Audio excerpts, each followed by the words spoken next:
I've been working primarily in a male-dominated industry, technology, manufacturing, and I think it was interesting for me that if you didn't try to fit in as much, you added more value.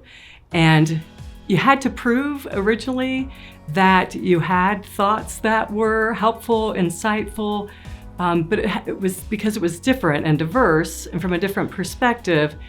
That's where I got to grow my value. I've always been really into engineering. My dad's an engineer, and he's always encouraged me to kind of look into things and how they work and why they work, and always ask those questions. I started off as an electrical engineer in the Royal Navy. I was one of the first ever female engineers to go to sea. Let's just say I have extensive experience as a female in an engineering environment. I've been in manufacturing for a while, so it's a very male-dominated profession. So I like being able to hold my own and being able to be viewed as a trusted advisor, or to have influence in things, or be sought out for how to improve processes. So yes, women always have been a minority with the technical background that I've had, and I'm not quite sure why. More women should consider the manufacturing industry. It's something that I stumbled upon, and I'm so happy that I did, because you can either go the sales route or the operational route, and even between those two routes, there's like so many things that you can do. And this is, I think, the first organization I've been with where I don't feel like being a woman is a conscious issue.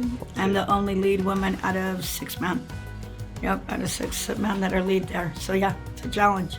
I think strengths that women have out there on the floor, it's being more organized, and we tend to work faster. It keeps a busy environment if there's women there. I think it's really important for organizations to reinforce women and recognize those that have excelled in technology.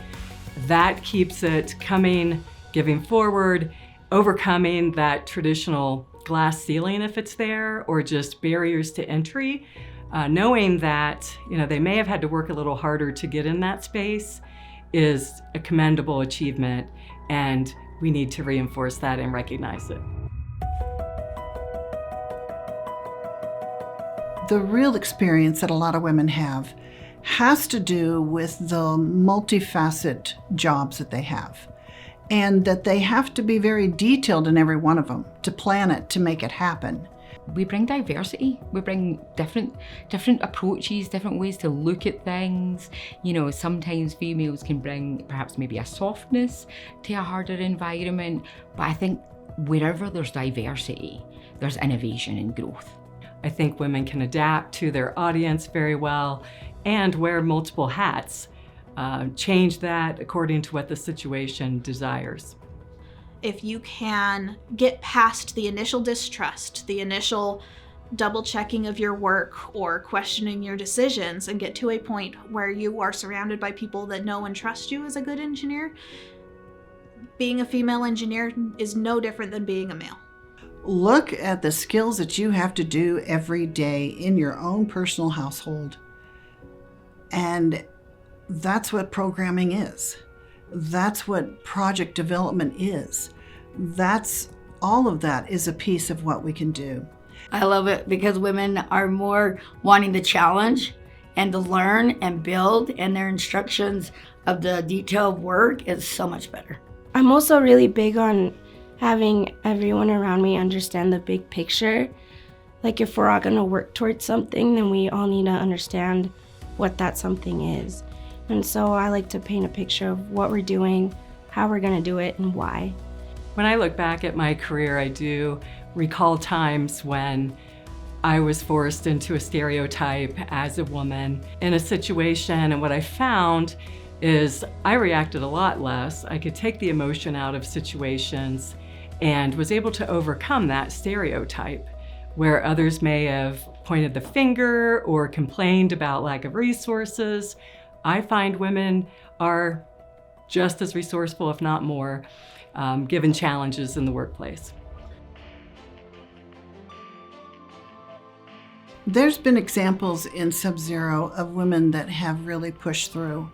And one that comes to mind too is our SAE. She started, I think, as a drafter a year ago. She became so intricate in the details and the N4, and she was out there doing inventory when nobody even knew it needed to be done. She took the initiative to do that. And now she's a highly respected sales application engineer. One success story I believe we've had at Senneca is building confidence. I think of one young female in particular who had never been in the role before, but saw the energy, the passion, just not the confidence. So we worked with her, advised her, helped build her confidence. She's been in the role for 2 years now. She's loving it. And I see her giving back to others as well, making the case, advocating for other women in the industry. Sometimes we need very little to keep us going, you know, and just having someone really believe in you, believe in your talents, believe what you're bringing, and also really like be an ambassador of those women. When they do a good job, make sure you let everyone know how good a job they did. Mentorship helped me get through different levels in different industries, and I found it very important to build those relationships and trust early on in my career. Now that I have exceeded to a leadership level, I do see it as my role to look out for other females in the industry that may not have had the same opportunities that I did or the invitations. So I cherish the time and look for that potential in young females so that I can help in any way grow their careers. One of the best things about tech is that you can start children early.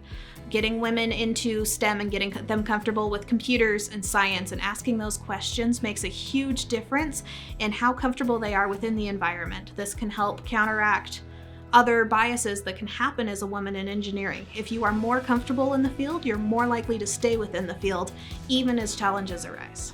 I actually feel very determined to support the women here because I didn't have it.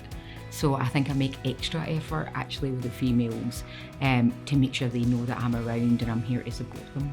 When they do voice their opinion, they're being aggressive. When if a man does it, that's not aggressive. And it's, you know, I find that having a conversation with them and explaining, look, you can be dominant without being rude or without being aggressive in that way. And it's the way you build that partnership. So I think as a leader, that's your job, is to empower those people and give them the same opportunities to step out on the plank and take a leap and be there to catch them, you know, if they fall, or praise them if they do well and help guide them through. Female mentorship is super important within the manufacturing industry.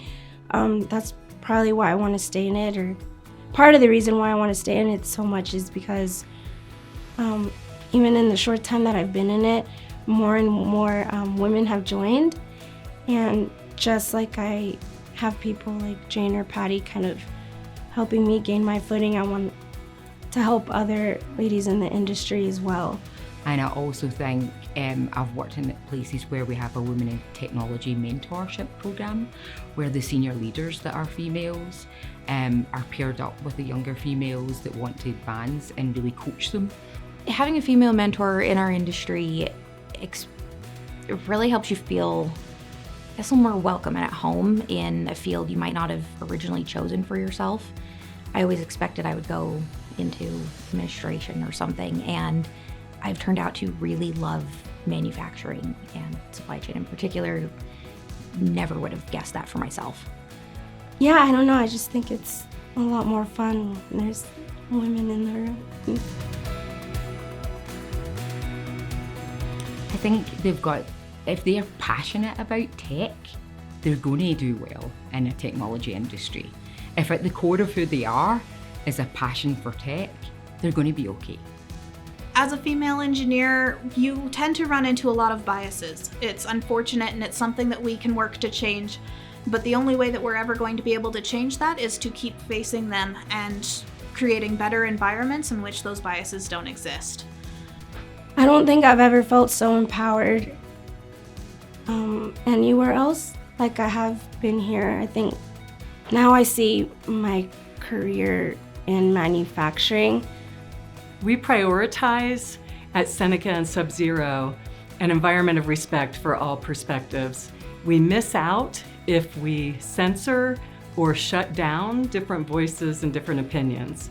The diversity of the perspective keeps us all growing and progressing, and that will differentiate us for success.